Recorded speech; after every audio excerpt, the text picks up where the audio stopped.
buenos días. Ya estamos en vivo transmitiendo desde la explanada del Prometeo aquí en la Facultad de Ciencias y estamos en el último día de estas entrevistas que hemos hecho a lo largo de la semana para conmemorar toda la semana. El día de mañana es el 8 de marzo, Día Internacional de la Mujer Trabajadora, y hemos tenido una serie de entrevistas durante toda esta semana con diferentes académicas de la facultad. Hoy nos toca tener a una invitada muy importante, muy especial, la doctora Claudia Segal Kischinevsky. Sí. Muchas gracias, doctora, por estar aquí. Con ella cerramos esta serie de entrevistas para esta semana y también un gusto colaborar con la doctora Carla Ramírez Pulido, coordinadora del área de equidad de la facultad, y Susana Paz, servidora de la Secretaría de Comunicación también de aquí de la facultad. Y pues antes de empezar, recordarles que están abiertos todos los comentarios, todas las preguntas que quieran hacer a la doctora. Esta entrevista es para conocerla un poquito más, no solo de la trayectoria académica que ha tenido a lo largo de su vida, sino también acerca de su vida cotidiana, de su historia de vida, que es lo que nos interesa en estas entrevistas. Antes de eso, les voy a leer de manera muy breve un poco de su trayectoria, de su semblanza curricular. Ella es egresada de la licenciatura y la maestría en investigación biomédica básica y doctora en ciencias por la UNAM. Como profesora de tiempo completo, su trabajo de investigación lo lleva a cabo en el Laboratorio de Biología Molecular y Genómica de aquí de la Facultad de Ciencias. Cuenta con un gran número de publicaciones entre artículos de investigación en revistas internacionales arbitradas, artículos de divulgación, libros y manuales de prácticas. Es coordinadora del programa de laboratorio portátil de biología molecular, gracias al que cerca de 500 profesores y más de 2,000 alumnas y alumnos de bachillerato han llevado a cabo experimentos científicos con equipos de alta especialización. Su corazón y su mente siempre han estado a la izquierda y en 2019 comenzó a involucrarse en las problemáticas de género. Es miembro de académicas organizadas de la Facultad de Ciencias y del mismo grupo de toda la universidad. Ha tomado diferentes cursos con enfoque de género, forma parte del grupo de mujeres que acompañan de la facultad y es mentora para mujeres STEM certificadas por el British Council. Ha dirigido 18 tesis de licenciatura y posgrado, es responsable y colaboradora de varios proyectos de investigación. Su área se centra principalmente en el estudio de los mecanismos de respuesta a estrés en levaduras no convencionales y la sistemática molecular de cianoprocariontes. Actualmente participa en un proyecto para la valorización de aguas tratadas en el instituto, con el Instituto de Ingeniería de la UNAM y también en el proyecto del desarrollo de un biosensor para detectar infecciones virales como SARS-CoV-2 y virus del papiloma humano. Ha sido corresponsable y participante en diversos proyectos financiados por PAPIT, PAPIME y CONACYT. Ha impartido diversos cursos de bioquímica, biología molecular, biotecnología en la licenciatura en biología y a nivel posgrado, así como cursos de actualización para profesores de bachillerato y licenciatura tanto en México como en el extranjero. Ha participado en diferentes instancias dentro de la UNAM, incluyendo haber sido consejera técnica de la facultad. Actualmente es representante de ciencias en los comités académicos y de titulación de la licenciatura en ciencia forense y representante del Departamento de Biología Celular en el Consejo de la Licenciatura de Biología de nuestra facultad. Pertenece al Sistema Nacional de Investigadores con el nivel 1 y recientemente fue distinguida con el nivel D en el PRIDE. Pues un poquito nada más de lo que la doctora Claudia trabaja y ha trabajado a lo largo de su trayectoria. Y bueno, pues empezando con esta entrevista, Claudia, pues muchas gracias de nuevo por estar aquí y preguntarte, pues, para que nos platiques un poco acerca de cómo fue tu infancia, cómo te recuerdas tú de niña, cómo era tu familia y cómo viviste esa etapa. Bueno, antes que nada, quiero agradecerles la invitación y sobre todo felicitarlas por esta iniciativa. La verdad es que ha sido súper interesante y me he puesto a ver prácticamente, bueno, yo creo que he visto todas las entrevistas que han hecho mis colegas. Hablar de mi infancia es un poco difícil porque fue muy atípica.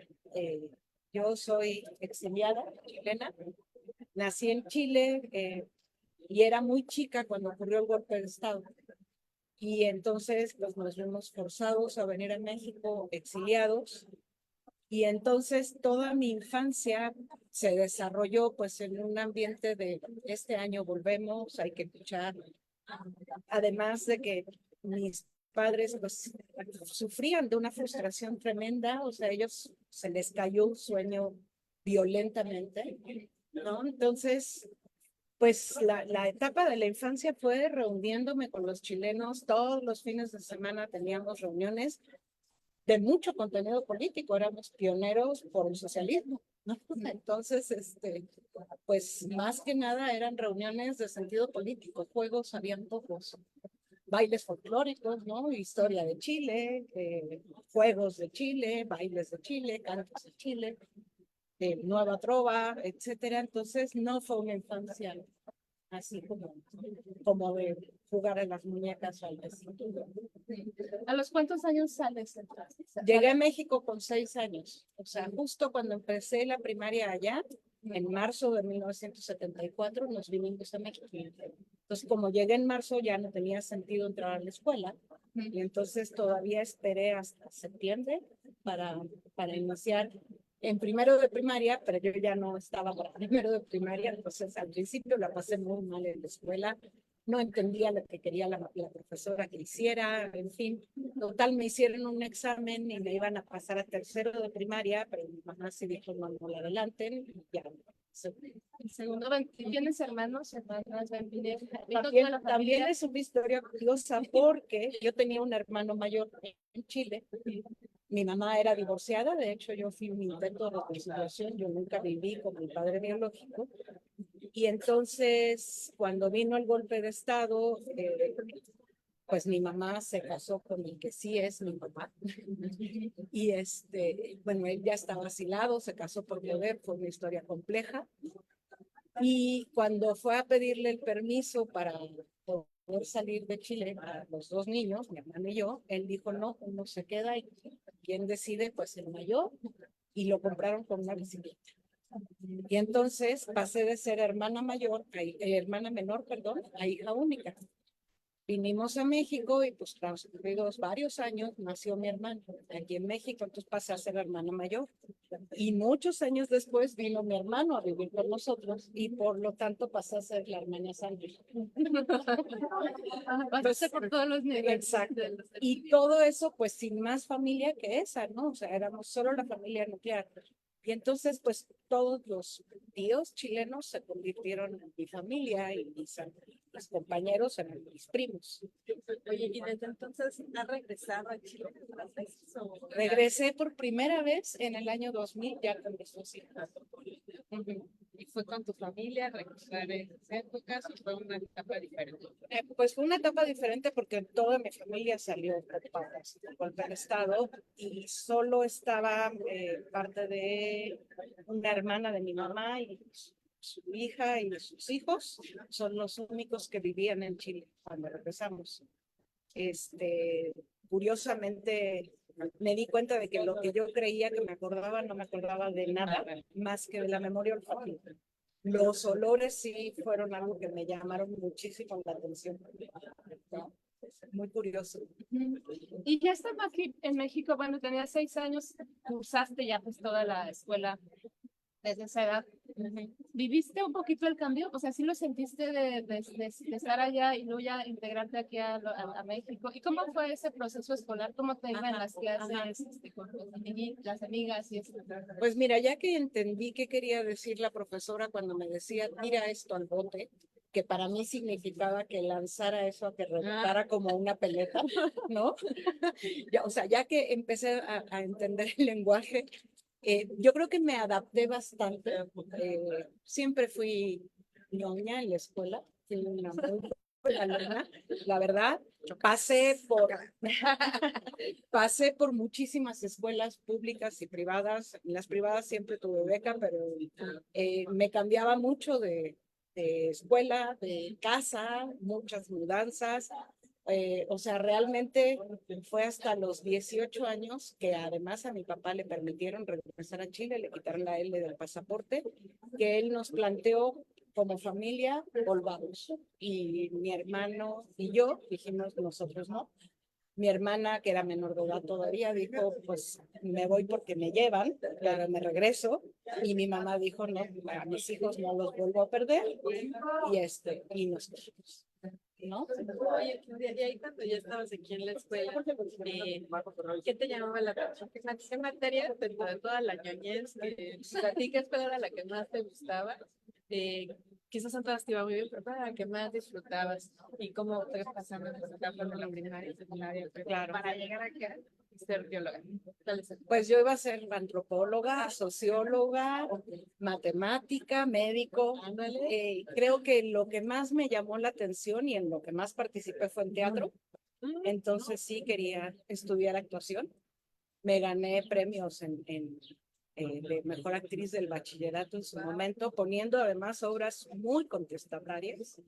Fulgor y muerte de Joaquín Murrieta, la familia, ya no me acuerdo cómo se llamaba, de Darío Fo, que era una obra durísima, y pues, yo ahí diciendo groserías y mi mamá mirándome. Este, entonces yo creo que lo que más me llamó la atención era el teatro finalmente, o sea, ya estaba como muy decidida, pero llegó el momento de llenar la forma del pase reglamentado y ahí sí fue casi del Team Marín, pero pues ya me había decidido por medicina, pero yo no quería ser médico, esa era una parte, o sea, yo quería estudiar medicina porque me interesaba saber cómo funcionan los seres vivos. Quizás no tenía claro que biología era más que animales y plantas. En ese momento tuve una muy mala maestra de biología, pues, entonces, y entonces, pues ya me había decidido por medicina, por saber cómo funciona, pero sí tenía claro que yo lo que quería hacer era investigación e incluso ingeniería genética. O sea, así como que empezaba a ponerse de moda, y yo dije, eso es lo que quiero hacer. Y entonces, pues, llené el pase reglamentado para medicina, pero me enteré de esta carrera de investigación biomédica básica, donde hacen investigación desde el inicio de la licenciatura, y entonces, pues, me decanté por ella, ¿no? O sea, eh, hice el proceso de ingreso. ¿Y cómo te fue esos primeros años de la carrera? Pésimo. ¿Sufriste? Pésimo. Por primera vez en mi vida reprobé. No. Y además reprobé en biomédicas. O sea, me mandaron llamar en biomédicas, no se puede reprobar. Y yo hice valer el reglamento general de exámenes, ¿no? No pueden estar por arriba de lo UNAM. No, me fue pésimo porque es que en realidad en el examen de admisión, en el de conocimientos, me fue muy mal, pero en el psicométrico me fue estupendo. Entonces decidieron que seguramente ese día me dolía la panza, que no podía ser que yo fuera tan burra, por decir, no está bien decir burra, tan ignorante, ¿no? Y entonces, pues me aceptaron al curso propedéutico. Y pues yo venía del CCH y el propedéutico era preguntar, y lo pregunté, claro, y entonces me aceptaron. Pero mis bases teóricas eran pésimas, o sea, realmente no sé, todos mis profesores del área de ciencias en el CCH fueron realmente malos, o sea, de química me acuerdo que fue el primer día y el último y nunca se presentó. Y además yo decía que yo iba a estudiar sociología o antropología, entonces tampoco yo me dedicaba a estudiar esas materias, ¿no? Entonces sí, me fue muy mal en química, en fisicoquímica, fue terrible. ¿Y cuándo fue ya en la carrera que dijiste, sí, esto es lo mío? Porque cuando uno le va mal, de repente uno duda de sus propias capacidades. No, fíjate que yo estaba encantada con la carrera, pipeteando, y además tuve muchísimo el apoyo increíble de la doctora Alicia González, que ahora está en el Instituto de Fisiología Celular, en ese entonces era Centro de Fijación de Nitrógeno en Cuernavaca, y ella me apoyó, o sea, a pesar de que yo no, pues estaba como suspendida como estudiante por no ir regular, en biomédicas no se podía hacer eso, entonces ella me dio cobijo y me tenía en su laboratorio y hacía investigación y me apoyaba y bueno, pues yo creo que nunca puse, yo creo que mucho gracias a ella, nunca puse en duda de que ese era mi lugar. Y un poquito antes de seguir con el tema ya de que estás aquí en la facultad y todo esto, ¿cuáles fueron como tus referentes en la familia? Pues esta formación que tú nos cuentas de izquierda es obvia, ¿no? Porque, bueno, vienen del propio Estado chileno. ¿Cómo eran tus papás? O sea, ¿qué te ponían a leer? Y luego, ¿qué te dijeron cuando decides estudiar biología y a lo mejor ellos, bueno, no sé, esto ya lo estoy inventando, pero a lo mejor ellos querían que estudias sociología o antropología, en algo más ad hoc? No sé si eso sea cierto, pero, o sea, ¿cómo fue esa vida que tuviste en este ambiente que tenías con tus papás y en tu familia en general? ¿Cómo fue eso? Bueno, mi familia en general eran mis papás, porque repito, no había familia en México. Este, bueno, mis lecturas eran todo. Yo leía vorazmente, pero principalmente, pues leía los libros que tenía a mi alcance. Así se templó el acero, ¿no? El diario de Ana Frank. O sea, yo no tenía lecturas, digamos, normales, hasta que compraron la Enciclopedia de la Juventud, ¿no? 20 tomos de esa enciclopedia, la nueva Enciclopedia de la Juventud, sí. A las nuevas generaciones. Ajá, Que no eran ya no 20 había tomos colecciones. que me leí, pero de pe a pa. Luego no sé por qué alguna vez llegaba a mis manos una revista del Reader's Digest y también me lo soplaba yo también la vi. ¿no? Alguna cosa que quisieron ponerme en prohibirme alguna lectura, me acuerdo una de Javiera Hollander, que lo habían escondido arriba del closet. No, pues yo lo bajé del closet. ¿Cómo que no puedo leer esto? Y lo leí de manera clandestina. No, horrible, horrible libro, no debo haberlo leído en ese momento, pero sí, no. En mi casa no se prohibía nada, ni se ocultaba nada, ¿no? O sea, nada en absoluto. Por eso, pues hablábamos tanto de política en la casa y de la situación mundial, etcétera, ¿no? Entonces, no había nada prohibido. Yo empecé a tener no empecé a tener, tuve un novio a los 15 años, él tenía 19, él estaba en la universidad estudiando sociología y pues yo era una niña entrando a la Por eso prepa. querían estudiar sociología. Bueno, no, porque la familia también se dedica, mi papá es historiador, se dedica a las ciencias sociales, pero sí, probablemente por eso yo quería estudiar sociología. Pero de todas maneras, ahí corté la adolescencia y me dediqué a ser grande, ¿no? O sea, la verdad es que no está bien tener una relación tan intensa siendo tan chica.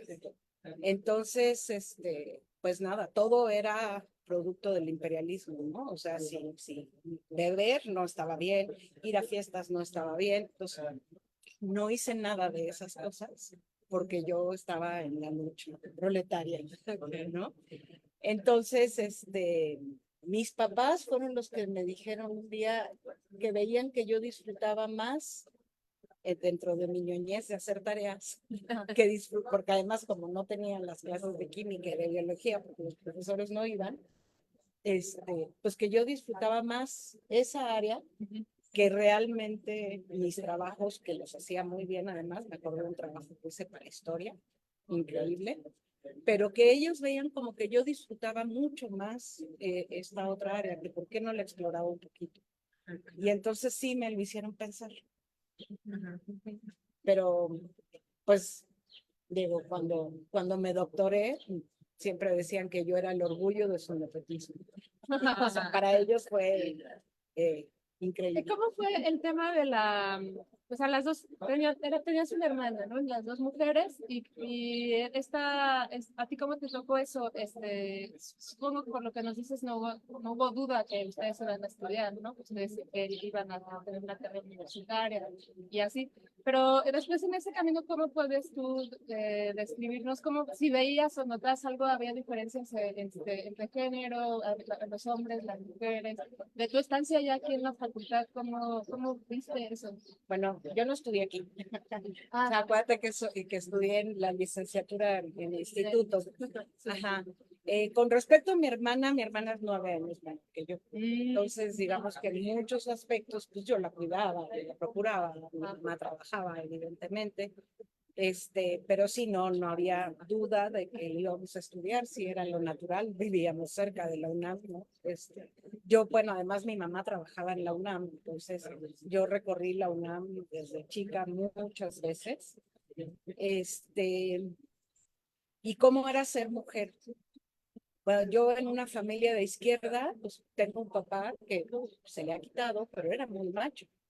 ¿no? Las mujeres eran las que cocinaban, las que lavaban trastes, las que tenían que ir por el cenicero, lo que fuera, ¿no?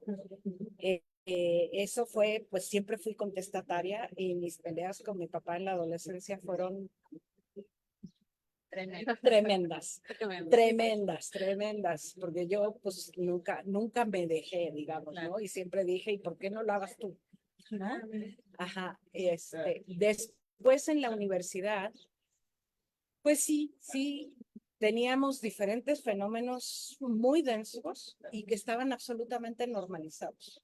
O sea, había un doctor cuyo nombre no voy a decir, ya falleció, y que fue acusado en diversos foros, que nos hacía unas cosas horribles. O sea, me acuerdo una vez en particular que nos estaba enseñando un gato en el estereotáxico, así, ¿no? Y él se paraba atrás, te hablaba al oído y se fumaba. ¿No? Y entonces nosotras así como que, y lo comentábamos entre nosotras, ay, el doctor me hizo, ay, qué verdad, pero nadie decía nada, ¿no? Y cómo íbamos a acusar al doctor, ¿no? Y bueno, cosas así, y también cosas de porque eres mujer, no puedes, muchas cosas en el laboratorio incluso. Claro, yo estaba en el laboratorio que dirigía una mujer que además me da mucho orgullo que acaba de ser nombrada investigadora emérita del SNI. O sea, una de las 300 mujeres contra más de 3,000 hombres que son eméritos en el SNI, ¿no? Y entonces, bueno, teníamos un laboratorio mayoritariamente de mujeres, y había hombres, pero éramos la mayoría mujeres, pero compartíamos el espacio con investigadores hombres que eran machos, pero hombres. ¿Y cómo has visto tú que fue cambiando eso y en qué medida? Pues obviamente pues no te detuvo en ningún momento, porque por eso toda la trayectoria que tienes, pero ¿cómo se fue transformando? Sí has visto, o sea, sí te percataste como de esos cambios, Sí me percaté, pero se me hizo evidente en el movimiento de las mujeres en 2019. O sea, si bien, exacto, si bien pues siempre era algo que murmurábamos, ¿no? Por ejemplo, que si se decía que alguien consiguió la plaza porque, qué barbaridad, ¿no? Y que yo decía, oiga, no, creo que no fue evidente para mí hasta que las mujeres de esta facultad dijeron basta. Y cuando fue el paro en marzo del 2019, febrero del 2019, nos pusimos de acuerdo profesoras y vinimos a ver qué pasaba. Y yo antes de eso tengo dos hijas, además 2 hijas que siempre han sido muy participativas, muy feministas, y desde entonces hacían muchas actividades separatistas y yo siempre me peleaba con ellas y les decía, no, la lucha es somos iguales, es por la igualdad. Y ahí me di cuenta de que no, de que sí, las mujeres, además de tener esta problemática que es tremenda, pues también tenemos una sensibilidad y una necesidad de apoyarnos y de estar mutuamente y de definir juntas los caminos y de buscar cómo de construir, etcétera, etcétera. Y ahí lo entendí, o sea, ahí entendí el separatismo, a pesar de que había ido antes a una marcha separatista y había peleado con todos porque corrieron a un viejito, bueno, en fin. Ese día como que algo me cayó el 20 y entendí que las mujeres tenemos un conflicto que es diferente, que tenemos que resolver nosotras, que nosotras podemos, o sea, que la manera de salir adelante y de lograrlo es estando en comunidad entre nosotros. Sí, yo también recuerdo esas épocas, hace ya un pocos años, pero sí fue algo muy, bueno, muy impactante para muchas personas, porque sí fue el nombrar, visibilizar y darle la importancia de estos hechos que no son correctos y que todos de alguna manera normalizamos, incluido las mujeres, ¿no? Claro. Y eso es un paso, ya simplemente el decir, si hay un problema ya es un paso adelante, nos falta un recorrer y mañana es el 8M, mañana tenemos que ir a marchar las que podamos. Sé que es difícil porque a veces pues, uno tiene unas cuestiones personales que atender, pero que sí hay muchas mujeres que estamos allí, pues en nuestras diferentes trincheras, ¿no? Haciendo lo propio para ir haciendo estos cambios que pues, se necesitan a todas luces. Y en ese sentido, Claudia, yo te quería preguntar, ¿tú cómo le haces para autocuidarte, ¿no? Justo con esta red de mujeres que veo que han estado presentes desde tu infancia, ¿no? Con tu mamá que de algún modo te dice, pues aquí hay libertad de expresión, cosa que en muchas casas no había, y no hay, desafortunadamente actualmente. Eh, ¿Cómo has hecho para tejer estas redes? ¿Quiénes son estas mujeres que te han impulsado? ¿Qué nos puedes decir a esto respecto? ¿Cómo te autocuidas? ¿Qué les puedes decir a estas nuevas generaciones para crear estas bonitas redes que tú ya tienes? La verdad es que me autocuido poco. Eh, Dicen mis hijas que trabajo demasiado, bueno, mis hijas todos dicen que trabajo demasiado, que todo el tiempo estoy frente a Todas la las computadora. científicas trabajamos demasiado. O sea, que Así es. llego a la casa y no hago más que trabajar y el fin de semana me pongo a leer la tesis que tengo que revisar. Exacto, el fin de semana, en la noche. Las vacaciones, etcétera. Entonces, sí, el autocuidado no es mi fuerte. Pero esta red sí. O sea, tengo a esta red de amigas. Bueno, primero tengo colegas, ¿no? Compañeras aquí en la facultad, en los institutos. Alicia González sigue siendo mi referente y mi poder y como muchas veces nos vemos 1 o 2 veces al mes para ir a comer, por ejemplo. Y le sigo teniendo miedo y el respeto que implica. Alicia te invitan. Exacto, no, estaría padrísimo también. Ella sí es egresada de aquí para que vean. Bueno, también en la familia, mi hermana es mi todo, ¿no? O sea, aunque es más chica que yo, pues evidentemente a estas alturas eso ya no se nota. Y bueno, mi relación con mi hermana es una cosa maravillosa y a la vez también con las hijas y las sobrinas, no las hijas de mi hermana, solo tiene una chiquita todavía, pero con mis sobrinas, hijas de mi hermano, mis 2 hijas, todas ellas treinteando ya, 20 y pocos. Y bueno, y es maravilloso la relación con ellas y con sus parejas, como ahora sí somos una familia numerosa, ¿no? Porque antes pues éramos 5 y ya, ¿no? No había nadie más. Y ahora las comidas, bueno, para hacerlas en una casa hay que conseguir mesas, sillas, platos, etcétera, ¿no? También sigo relacionándome con mis amigas, con los chilenos, hemos retomado también relativamente recientemente y entonces hemos hablado mucho de esa infancia y juventud tan atípica que tuvimos. Tengo amigas también y sí, es una red grande. ¿Cómo fue el tema de la maternidad para una carrera científica como la que tú tienes? ¿Cómo conciliaste estas dos áreas, estos dos mundos que se dan y con todos los retos que esto implica? También la vida de pareja, ¿cómo estuvo? Siempre nos queremos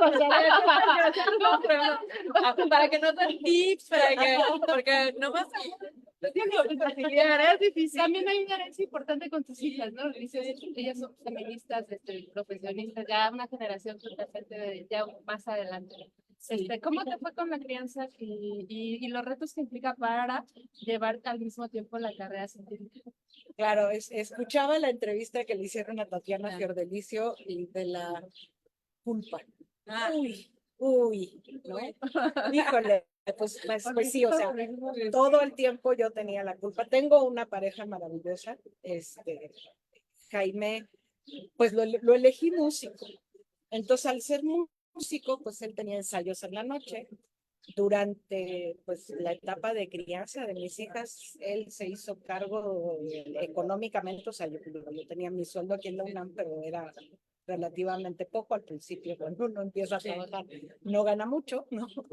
Y Jaime lo que hacía era huesear todos los fines de semana, iba tocaba en bodas, 15 años, misas, ¿Qué toca él? el arpa, ¿no? Entonces, tocar el arpa además se le estorbó, no siempre le dije si podías tocar el pícolo, pero el arpa, digamos que sí cuesta trabajo, ¿no? Exacto. Se lo lleva en metro, pero no, el arpa, pues, o sea, nosotros elegimos si vamos a comprar un coche, pues que quepa el arpa. Si vamos a comprar una casa o rentarla o lo que sea, que se pueda, no, y que se pueda meter, que no haya escaleras, que quepa, que haya un lugar donde guardarla. Es complicado esa parte, pero pues daba mucha oportunidad de que él se hacía cargo, pues de mucho, ¿no? Además le encanta cocinar. Entonces, Pues, él, digamos que desde que yo me dediqué más fuertemente a la chamba, sí es el perfecto amo de casa, ¿no? Cocinaba, pagaba las cuentas, se encargaba de que hubiera gas, etcétera, etcétera.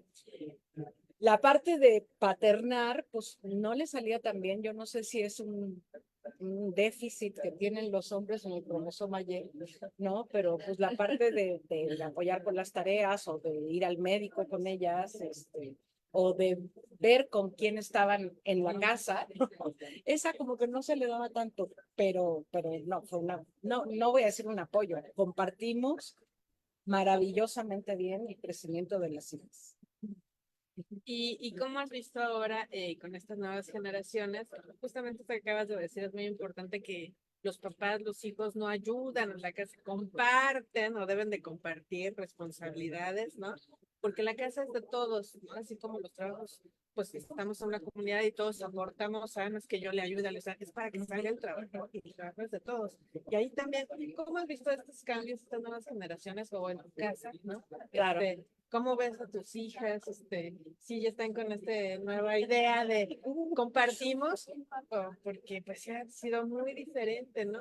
Yo me acuerdo, de mi mamá era sí nos ponía a todos a hacer algo, pero sí había un sesgo de género con mi hermano. Claro, Por ejemplo, claro.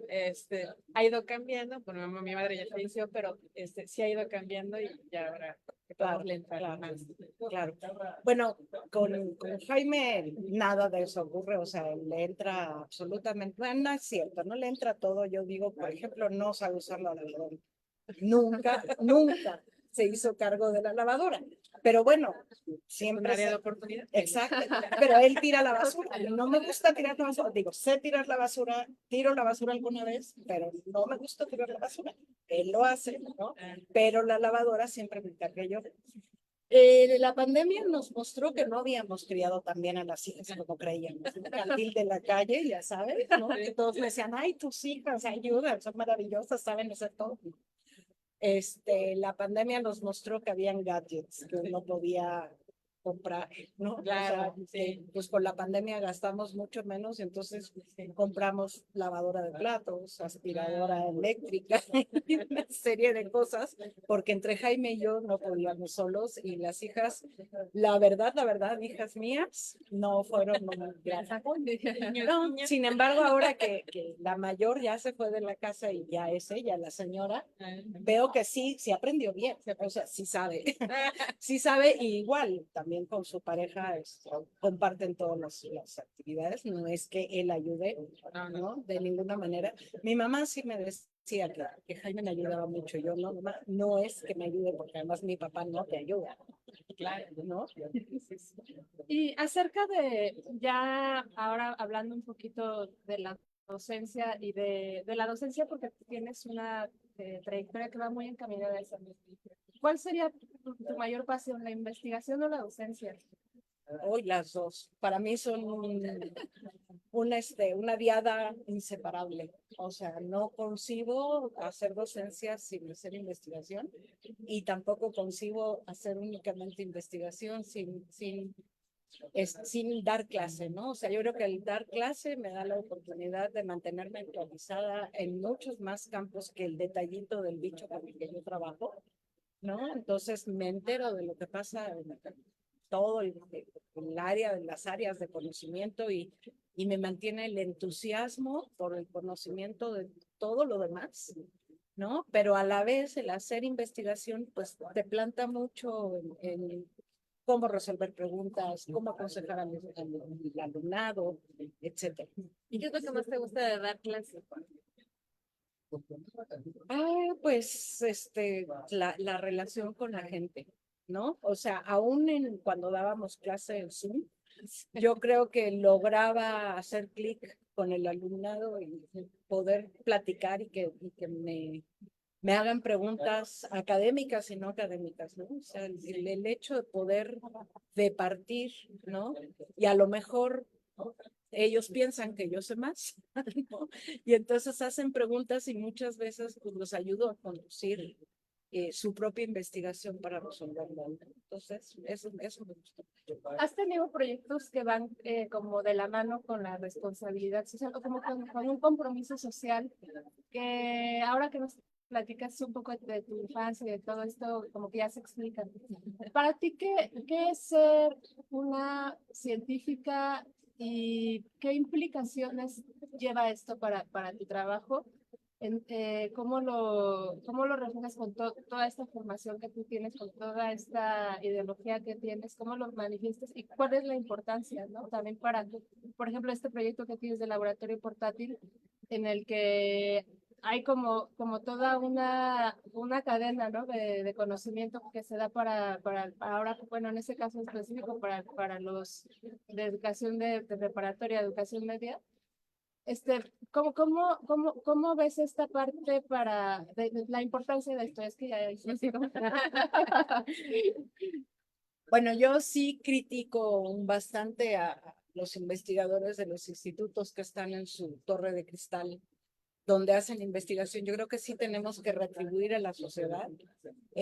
Creo que los que hacemos investigación en las facultades retribuimos a la sociedad pues, porque damos clase y dar clase es un compromiso social, pero no es lo único, ¿no? Y entonces yo sí en esa búsqueda de qué hago, qué más hago, además de trabajar con Tatiana en estos proyectos, pero eso es más reciente, pues me invitaron de la Red Latinoamericana de Biología a tener este laboratorio portátil para profesores y alumnos de bachillerato.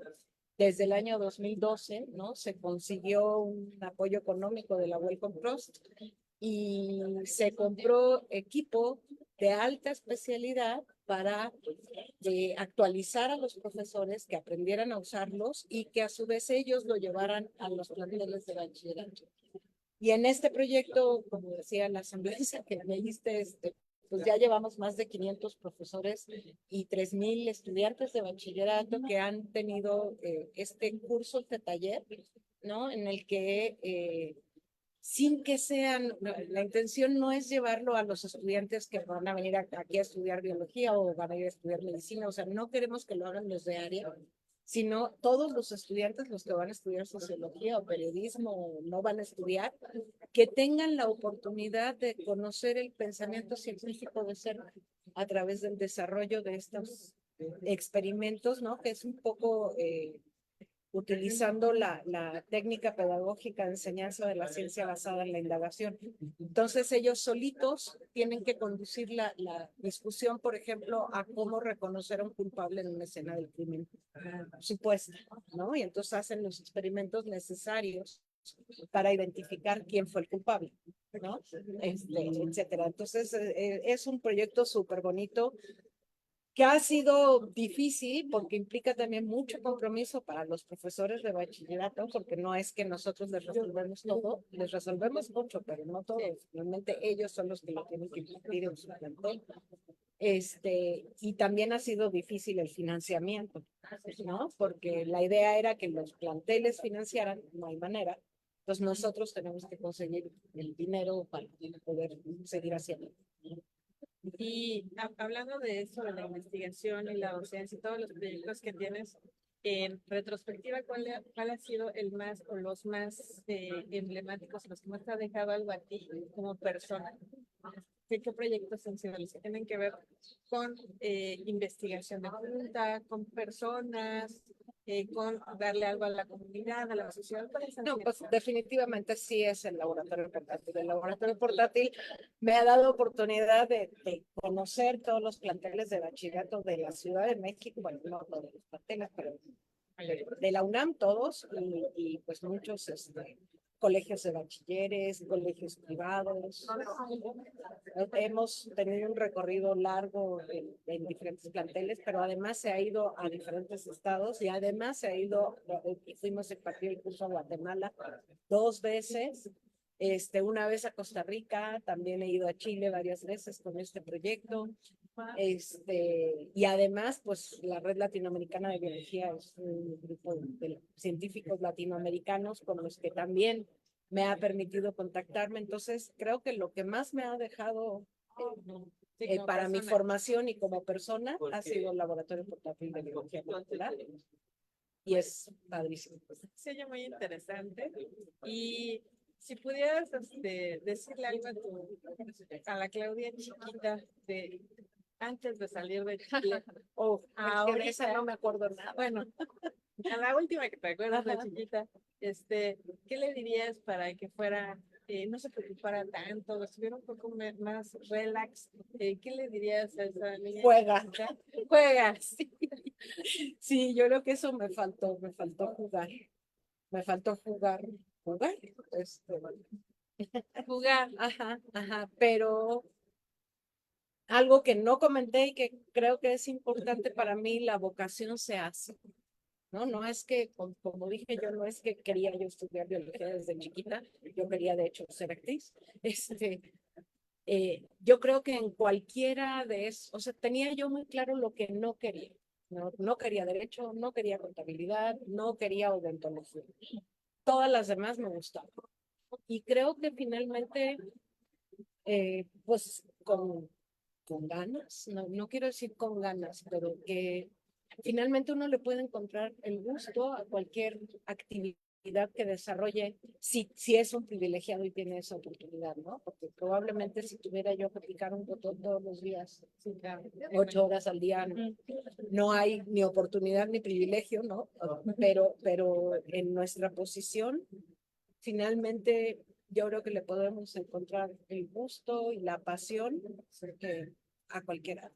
Y para las nuevas generaciones de científicas jóvenes que están por ingresar, están ingresando apenas a la universidad ya como profesoras, como ayudantes de profesores, existe esa figura aquí en la facultad, no en todas las facultades de la UNAM, algunos tips que les dieras o que nos dieras para que pues vayan formando una carrera, tal vez, como tú decías, es que de principio pues, tú no tenías idea de que ibas a ser esta gran científica, ¿no? Que te lo tenías súper claro.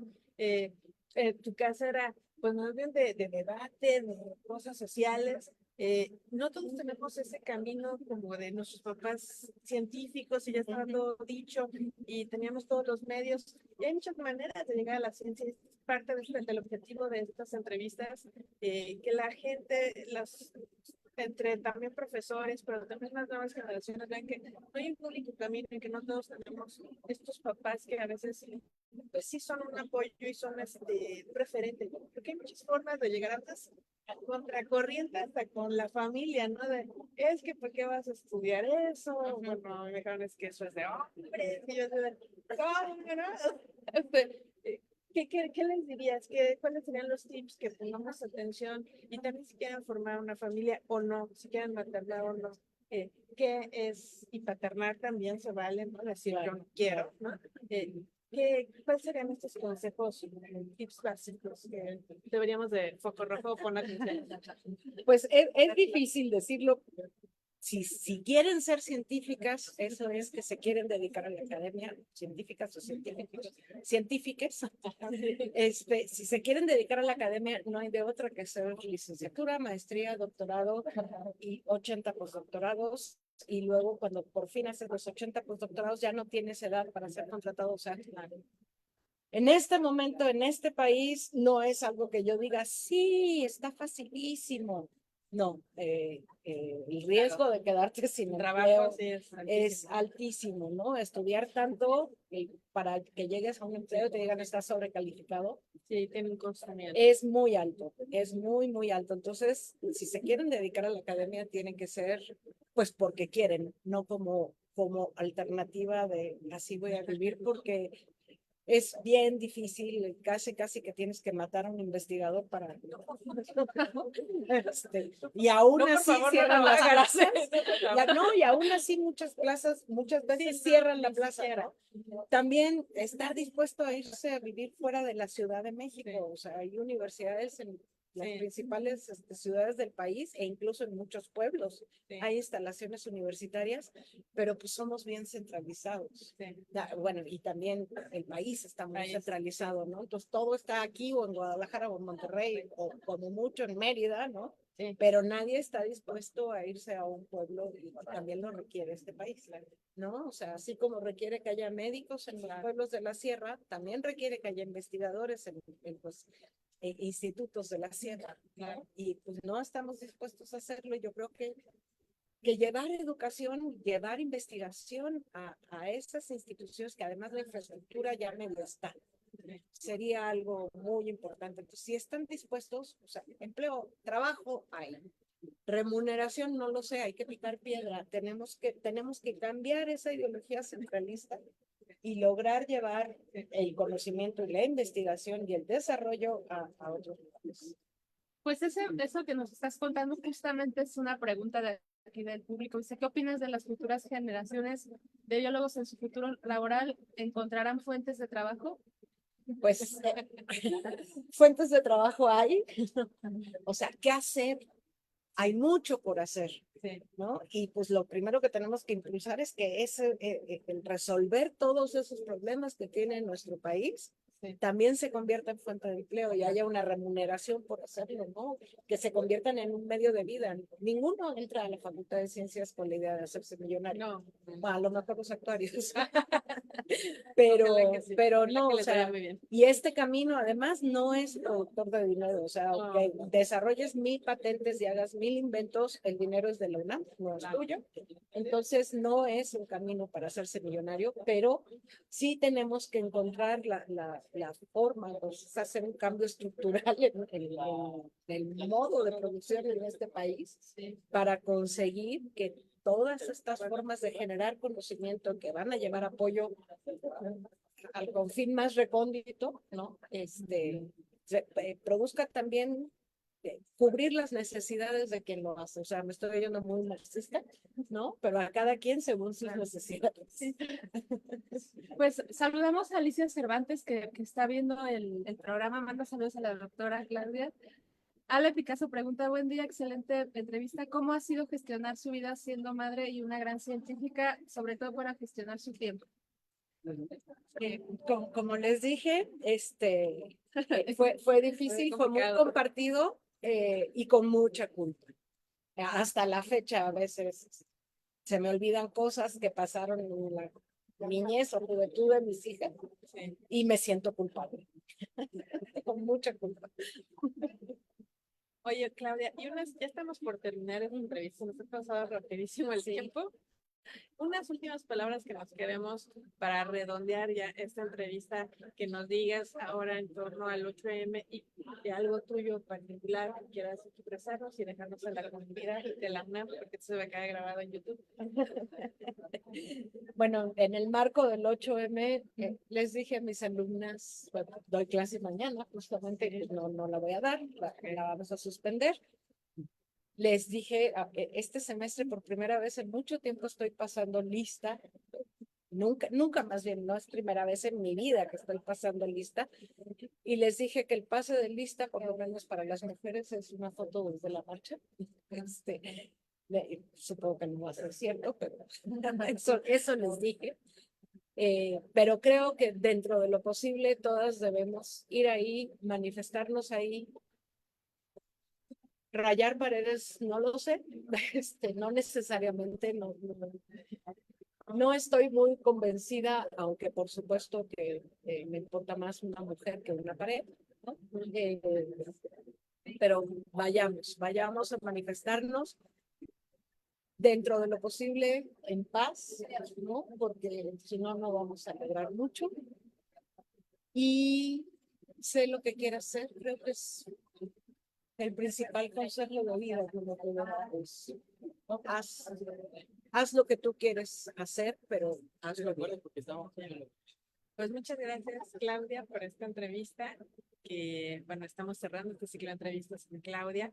Muchas gracias, Susana, por compartir toda esta semana. Decirles que vamos a seguir teniendo este ciclo de entrevistas, de historias de ciencias. En el marco del 8M, pues por supuesto le damos la prioridad a todas las mujeres, pero estas historias de ciencias es para todas las historias de ciencias, que también hay científicos y científicas, y vamos a estar también hablando con ellos, con ellas, bien, que no se acaba aquí, en siguientes emisiones. No sin antes, para retirarnos, decirles que ahorita está el cineanálisis de las personas orientadoras comunitarias, con el documental ¿Qué coño está pasando? Y bueno, con eso terminaríamos el día de hoy, pero la semana sigue. Mañana, pues invitarles a nuestras transmisiones de las 12 de las 12 del día con la doctora Carmen Martínez Adame, que nos dará una ponencia de Desolvidando una matemática, una breve historia sobre Nina Bari. Y muchas gracias a todos. Nos vemos mañana en nombre de la Facultad de Ciencias, de la Comisión de Equidad, de la Secretaría de Comunicación. Gracias por escucharnos y hasta mañana. Yes.